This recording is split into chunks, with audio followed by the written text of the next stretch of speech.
qualifying is everything. The prize at the end of the day is qualification for the World Cup 2022. There's nothing as special than being at a World Cup. Here comes Jackson Irvine to smash it home. Every 4 years it comes around. There's a lot of hard work that goes into that period before. You know, you can't take it for granted, and you just got to push yourself as much as you possibly can to make sure that you get there, get to that world stage and create memories that are going to last a lifetime. It's going to be Aiden Prostich in off the crossbar. Ryan Grant his first for his country. The breakthrough arrives. Martin Boyle.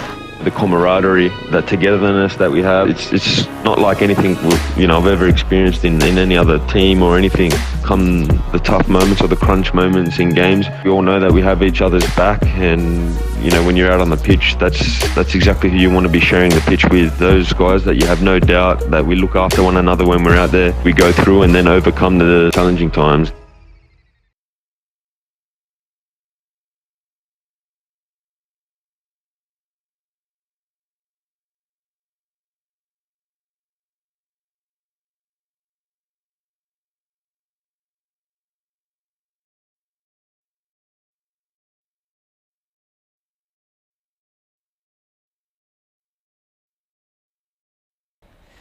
Welcome to Socceroos Insider, live from the Melbourne Rectangular Stadium. The Socceroos are in the house behind me, preparing for their World Cup qualifier against Vietnam tomorrow night. A sellout. Michael Peterson, cap number 334? Is that 334 for the Socceroos? 50 games for the Socceroos. A legend around these parts. Thanks for joining us. Thanks a lot for having us, Zappo. Yeah, very exciting. 50 caps for the Socceroos. We were just talking on Instagram before. Your most memorable game was at the Olympic Games. 1988. Yeah. In fact, the current national team coach, Graham Arnold, was playing in that game. And, yeah, we got up in an opening game, Seoul Olympics against Yugoslavia. A very good team at the time. At the time, obviously now it's been all broken up, the region. But, it was a great experience, and obviously putting on the green and gold. And you made the quarterfinals in 88, We did. Right? We got knocked out by the eventual gold medalist, which was Russia. Yeah. But we also... were drawn in with Brazil with a Romario. Yeah. They tanked us 3-0, but it's all experience. It's all good fun. Great to have you here. Speaking of fun, tomorrow night we'll have plenty of fun here in Melbourne because it is a sellout. Now, it's been 4 years since the Socceroos have played here in Melbourne, Michael, and as a player, as a coach over the years, and as a fan of the game now, that we love seeing our national team here in Melbourne. Look, I think, Zappa, it's one of those intangibles when you get to play in your home stadium. Everything lifts, the energy, the vibrations of the crowd. Yeah, and as a player, you love to be part of that. So I'm sure the boys are going to relish it. They're going to enjoy it. I believe it's a sellout, Zappa. So it is indeed. All right, and we've got some players with us. So Danny Vukovic is down on the pitch. We're going to try and have a chat to Danny. Vuka, great to have you here, mate. You know these parts quite well. You spent some time here playing for Melbourne Victory. Of course, what's it like being back in Melbourne?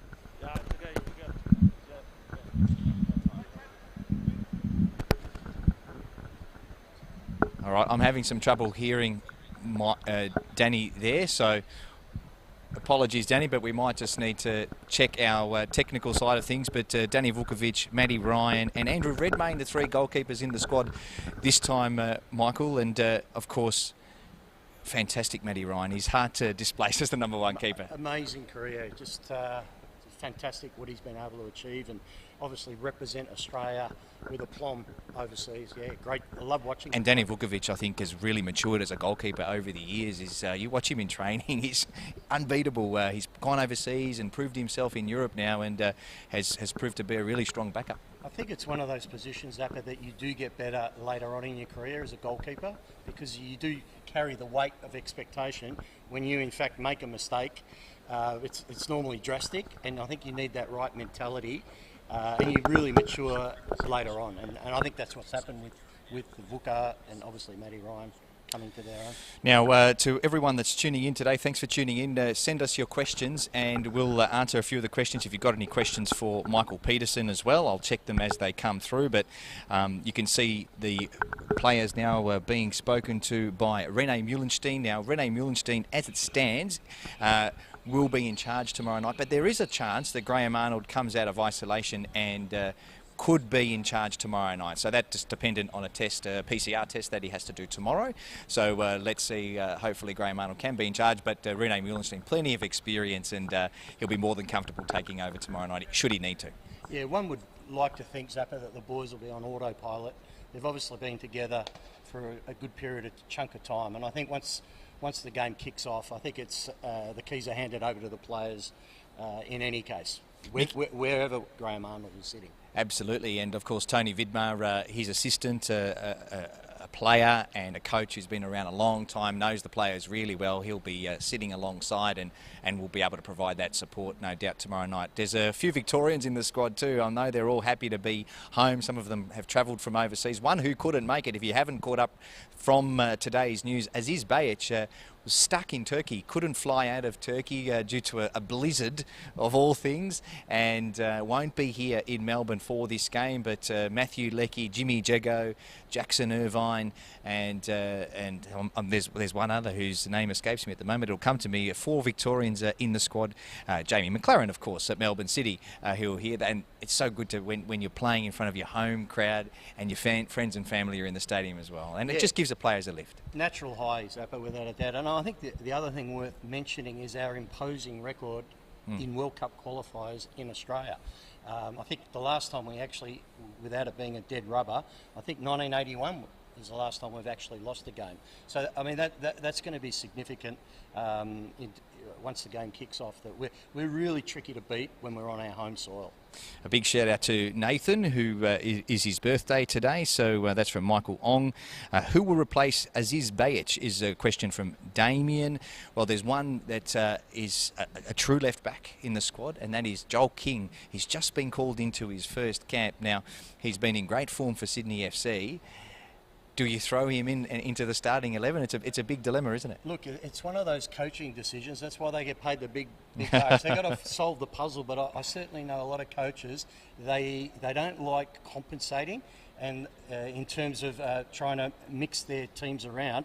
If you're a left footer and you're a left back, sometimes it's better to just go with that and go with the fresh energy, as long as the kid is not too nervous. Obviously, you're thinking he might be a bit nervous, but coaches have got to make those decisions. If he feels comfortable, he's a left footer, you go like for like in those type of decisions. And I suppose it probably helps, given the opponent is Vietnam and not Japan or Saudi Arabia, and we're playing at home. Does that make the decision a little bit easier? Of course. I mean, in terms of, you'd like to think, in theory, we're going to be dictating, dominating the game, and certainly pressing on them.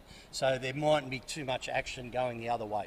That is a consideration as well. Send us your questions on Facebook Live. Michael Peterson is here, South Melbourne legend. You can see the players in the background just going through their warm-ups. I noticed the bald head of Aaron Moore. It's so great to see that bald head back in the Socceroos squad. He missed the last camp. Tommy Rogic in career best form as well. They're such important players for this team. I don't think it can be understated just how important they are. Look, they're the type of guys, Zappa, that can really unlock defences and midfielders. It's going to be a chess game, there's no doubt about that. The emerging nations in Asia are getting trickier and trickier.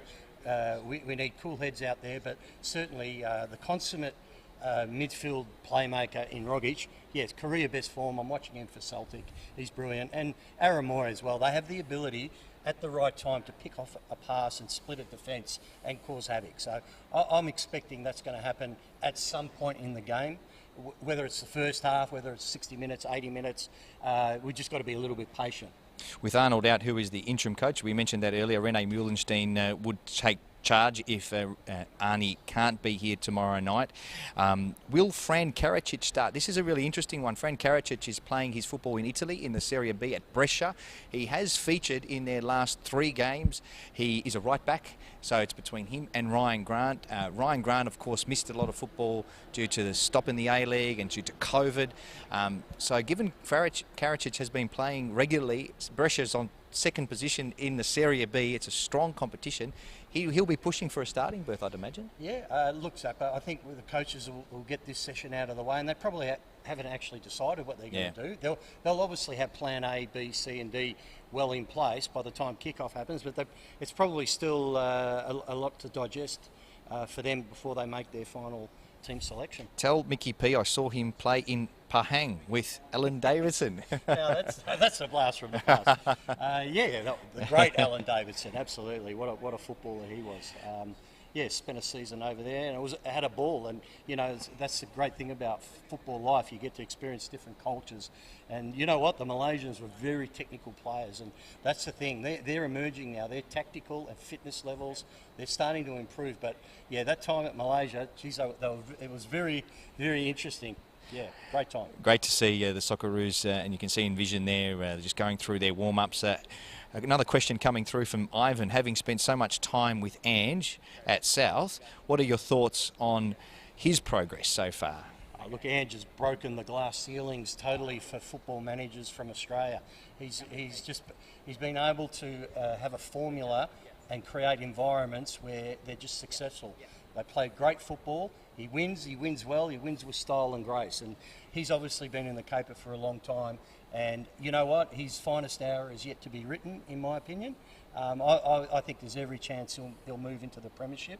And yeah, I think we should all be inspired by a kid from Australia growing up in Melbourne and watching him achieve what he's achieved. And I think the biggest thing, Zappa, is his philosophy of playing winning, attractive football. Yeah. He wins, and he wins well. And I just enjoy, his Yokohama days were unbelievable. Celtic now, I think he's got the second most passing numbers in Europe with his Celtic team. So, yeah, it's fantastic. All right, how about up top? I'm getting some questions around who do you think might start up top. Jamie McLaren's been in great form. He's, I think, 5 goals now for Melbourne City.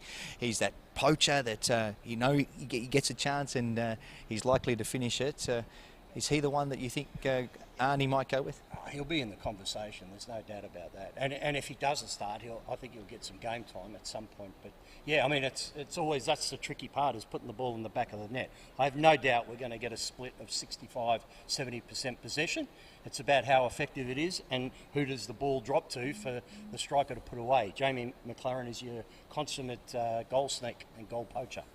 All right, we've got a few different people at training today, and Rob from Getty is a photographer who's been around the world, travelled and seen it all. He's got his camera. How big is that camera, Rob?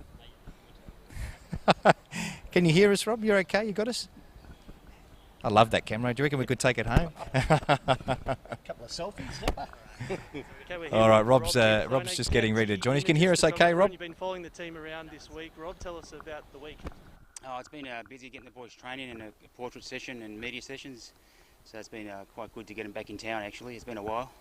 Talk to us about yesterday. You were up on the rooftop of a hotel shooting Jamie McLaren, Matt Leckie, also Jackson Irvine. Yeah, that was really fun. Last minute shoot, and it was nice and hot up there, and the boys seemed to enjoy it. So that was some nice pictures out of that. You're a bit of a Socceroos photography veteran. You went to 06. I think you've done every World Cup. 4 World Cups, yeah. 3 of those with the Socceroos. And then one just full World Cup, that was in Brazil. But the first World Cup, nothing will beat that ever. That was like my best job ever, still to this day. Just to be there for the first one and see the boys scoring their first goals ever for Australia, and then making it through to the match against Italy.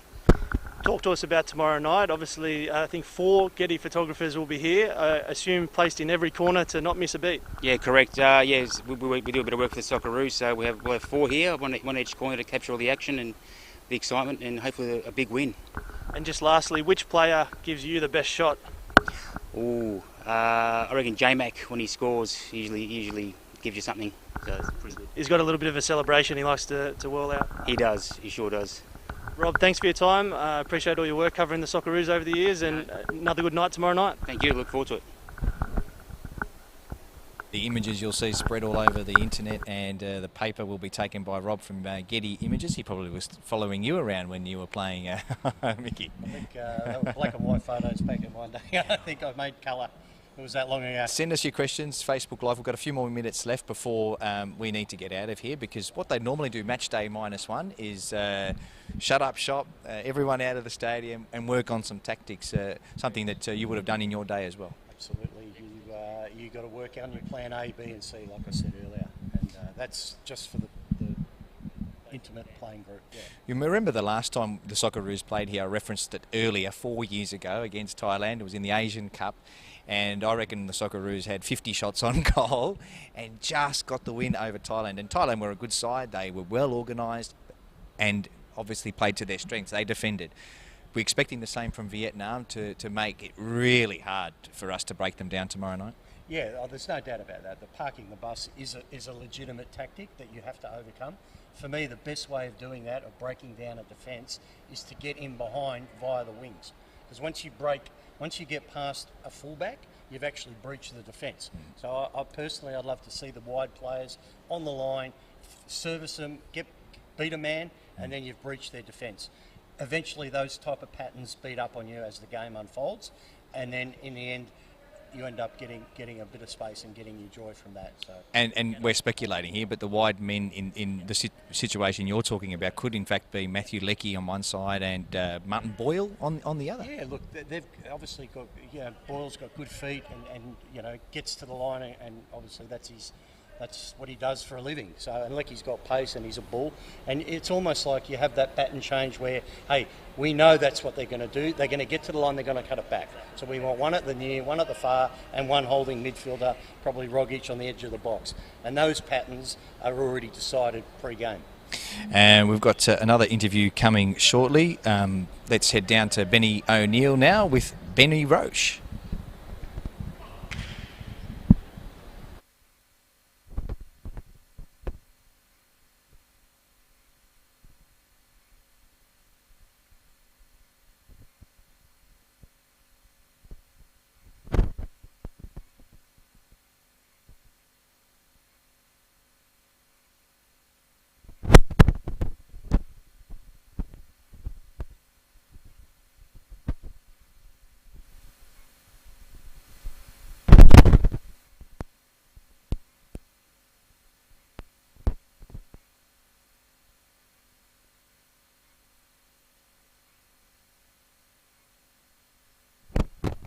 See them in action. Talk to us about your experiences with the Socceroos this week. You've come in to help with the team management and also the kit. Yeah, absolutely. A bit of a last-minute opportunity for me, but something I didn't want to, miss out on. For me to see, the world's Australia's best players in action and see how the backroom staff work is a really special opportunity. Just talk us through your experiences at Pararoo before. When did it start for you, and what's it been like being around the Socceroos all these years?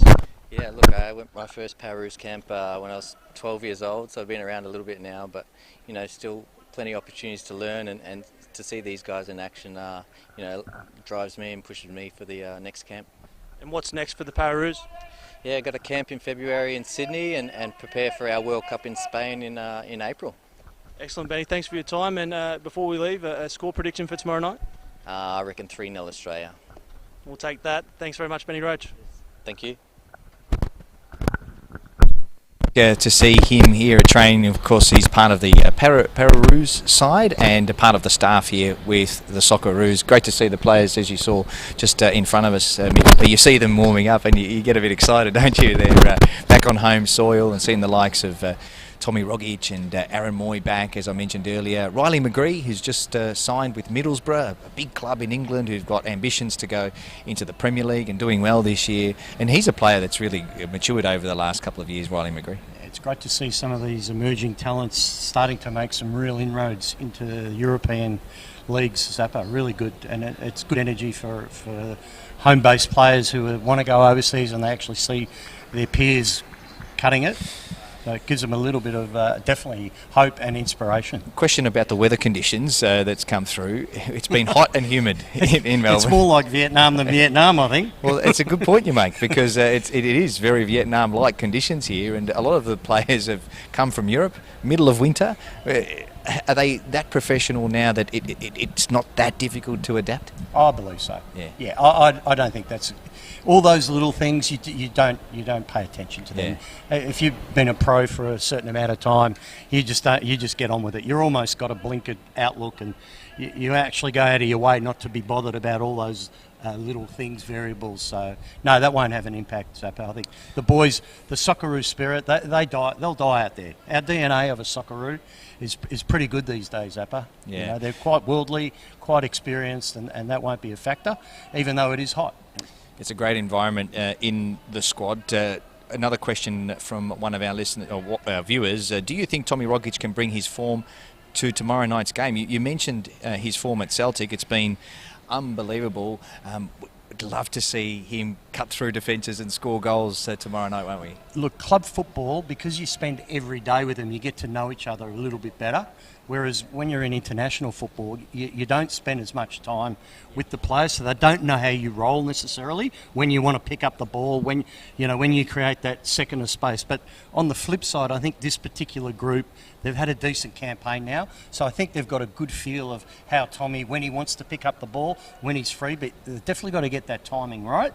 Again, it mightn't happen in the first half. I think we've all got to be patient because it's a chess game, and sometimes it can be a 5D chess game. So, Rogic has only got to do 2 or 3 moments of magic to unlock the Vietnamese defence, and then we get the 3 points and we move on.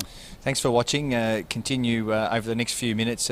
Tell us which players you'd like to see up close, and we'll get Rich, who's our guy on the ground down there with the video camera. We'll get a few close-ups for you and bring you inside the training session just before they get into the tactics. We talk about the starting 11. We've speculated on a few starting positions. And Graham Arnold is stuck in his hotel room. He's probably watching. So if you are, Arnie, hello. I know you must be frustrated and wanting to get out there. And as I said at the start, there is a chance. How difficult would it be? I mean, you couldn't imagine back in your day that this would ever be a scenario that you'd had to plan for. The one thing I know about Graham Arnold is he's a survivor, and he won't let anything get him down. And like I said, the DNA of the group I think is pretty solid, Zappa. But yeah, hello, Arnie, all the best, mate. Now, for those who don't know, Mickey P played a lot of his international football and Socceroos career with Graham Arnold. Correct. What was he like as a teammate? Mate, he epitomised everything about Australia. Like we were underdogs, mate. We were going from semi-pro to pro. We were pioneering that phase, and there was no one leading the charge more than Graham Arnold at that time. We come up against real stiff opposition at times. We were clear underdogs, and we just took the field, and what we maybe lacked at that time in technical proficiencies, we more than made up with enthusiasm and heart. Yeah. And Graham Arnold was the forefront of that. Absolutely. We're getting requests from Ashley to have a closer look at Craig Goodwin, someone who could figure in the team tomorrow night, of course, has been in good form for Adelaide United. We've had another question come through for you, Mickey, about your favourite moment as a Socceroo. We spoke about that at the start of the program at the 88 Olympic Games. What about another one? The truth is, every moment's special. I'll tell you why it's special, because you're only leasing the shirt, you're only renting it.